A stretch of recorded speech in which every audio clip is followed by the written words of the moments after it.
Fil-formularju tal-Gvern iżdiedet il-qima ġdida kontra l-kanċer fl-onq tal-utru.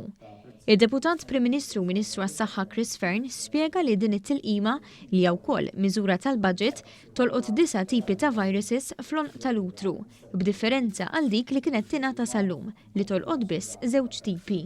Biex millum il-Gvern se jipprovdi tilqima ta' livell aqwa u tfajliet li jeħduha jibbenefikaw minn protezzjoni iżjed wiesa'.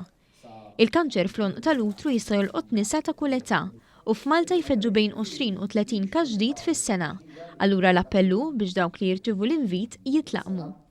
Din it-tilqima tingħata lil tfajliet ta' 12-il sena u rispons għaliha huwa tajjeb ħafna, tant li s-sena l-oħra 90% ta' tfajliet eliġibbli tlaqmu. Il-Ministru tas-Saħħa fakkar li din mhijiex l-unika tilqima li se tiżdied fil-formularju tal-Gvern din is-sena. Se jiżdiedu tilqim u mediċini b'xejn għal kanċer tal-prostata, għal mart rari u għall-HIV, fost oħrajn. Millum id-Dipartiment tas-Saħħa qiegħed jagħti tilqima ġdida, in-nanovalent HPV vaccine, kontra l-kanċer tal-onq tal-utru. Din it-tilqima hija waħda minn sensiela ta' mediċini ġodda minn ħlas li qed idaħħal il-Gvern f'dawn ix-xhur fosthom tal-prostata, fosthom ix-xeralto, fosthom mediċini kontra l-mart tal-qalb u l-osteoporosi biex bekk sa s-aħħar ta' sena d-dieħla l-pazjenti kollha b'mart kroniku ħajkollhom mediċini minn ħlas fuq il-formularju tal-Gvern.